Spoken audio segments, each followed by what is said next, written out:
Hello guys, 17 വർഷം പഴക്കമുള്ള ഈ ടേബിളിന് നമുക്കിന്നൊരു മേക്ക് ഓവർ കൊടുത്താലോ? ഇത് കണ്ടാലേ മനസ്സിലാവും, തുരുമ്പെടുത്ത് പ്ലൈവുഡൊക്കെ നാശമായി കിടക്കാണ്. ഇത് ബുക്സ് മാത്രം വെച്ചുകൊണ്ട്, പഴയ ബുക്സ് വെച്ചുകൊണ്ടിരുന്ന ടേബിളായിരുന്നു. നമുക്ക് ഇതിനൊരു മേക്ക് ഓവർ കൊടുക്കാം ഗായ്സ്.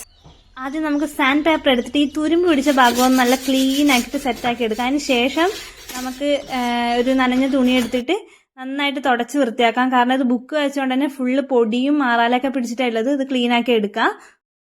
ഇതിന്റെ മുകളിലത്തെ സൺമൈക്ക ഓൾമോസ്റ്റ് പോയിട്ടുണ്ട് ഗൈസ്, അത് പൊട്ടിപ്പോയിട്ടുണ്ട്. അപ്പൊ നമുക്ക് അത് അടത്തിക്കളയാം. താഴത്തെ രണ്ടും ഞാൻ അതേപോലെ കീപ്പ് ചെയ്യുന്നുണ്ട്, അത് അടത്തിക്കളയുന്നില്ല. ഇത് നമുക്ക് അടത്തിക്കളയാം ഗൈസ്. കുറച്ച് ഭാഗം എത്ര ശ്രമിച്ചിട്ട് അടരുന്നുണ്ടായിട്ടില്ല, അത് നമ്മൾ കത്തി വെച്ചിട്ട് അടത്തിക്കളയാ ചെയ്തത്. ക്ലീനിങ് പരിപാടിയെല്ലാം കഴിഞ്ഞതിന് ശേഷം പഴയ 2 വർഷം മുമ്പ് ഞാൻ വാങ്ങി വെച്ചൊരു പെയിന്റ് ബോട്ടിൽ ഉണ്ടായിരുന്നു വീട്ടിൽ. അത് എടുത്തിട്ട് നമ്മൾ കമ്പിക്കൊക്കെ നന്നായിട്ട് പെയിന്റ് അടിക്കുക ഗൈസ്. എനിക്ക് പെയിന്റ് അടിക്കാൻ ഭയങ്കര ഇഷ്ടമായതുകൊണ്ട് തന്നെ ഗൈസ് ഞാൻ അടിപൊളിയായിട്ട് പെയിന്റ് അടിക്കുന്ന സമയത്ത് നിങ്ങൾ ശ്രദ്ധിക്കേണ്ട കാര്യം എന്ന് വെച്ചാൽ ന്യൂസ് പേപ്പർ എന്തായാലും താഴെ വെക്കണം. അതല്ലെങ്കിൽ പെയിന്റ് വീണിട്ട് നമ്മളെ ഇന്റർലോക്കൊക്കെ മോശമായി പോവും. ആമസോണിൽ നിന്ന് വാങ്ങിച്ച വിനൈലിന്റെ വാൾപേപ്പറിന്റെ രണ്ട് പീസാണ് എൻ്റെ കയ്യിലുള്ളത്. ഇത് വെച്ചിട്ടാണ് നമ്മൾ ഇതിന്റെ പ്ലാറ്റ്ഫോം പാർട്ട് കവർ ചെയ്യാൻ ഉദ്ദേശിക്കുന്നത്. നമ്മൾ ടേബിളിന് വേണ്ട സൈസ് ചാർട്ടിൽ മാർക്ക് ചെയ്തതിന് ശേഷം അത് കട്ട് ചെയ്ത് ടേബിളിന്റെ പുറത്തേക്ക് വെച്ചിട്ട് ഒട്ടിക്കുകയാണ് നമ്മൾ ചെയ്യേണ്ടത്.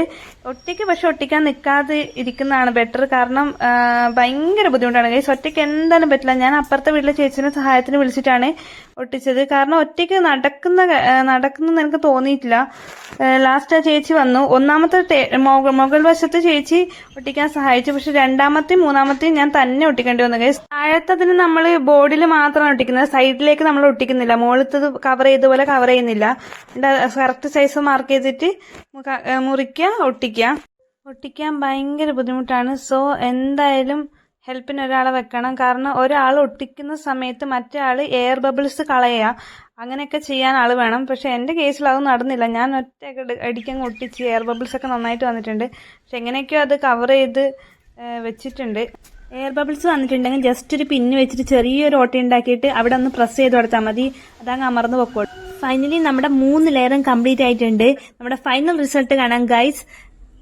അടിപൊളി എസ്തെറ്റിക് ലുക്കിലെ ടേബിളാണ് നമുക്കിവിടെ കിട്ടിയിട്ടുണ്ട് ഗൈസ്. നിങ്ങൾ എല്ലാവരും ഇത് ട്രൈ ചെയ്ത് നോക്കണം. ജസ്റ്റ് 199 റുപ്പീസിന് ഇതിന്റെ ഷീറ്റ് നമുക്ക് വാങ്ങിക്കാൻ കിട്ടും. ഇത് വാങ്ങിച്ചു കഴിഞ്ഞിട്ടുണ്ടെങ്കിൽ നമുക്ക് ഇങ്ങനെ നമ്മുടെ ടേബിളിനെ മോഡിഫിക്കേഷൻ ചെയ്യാം.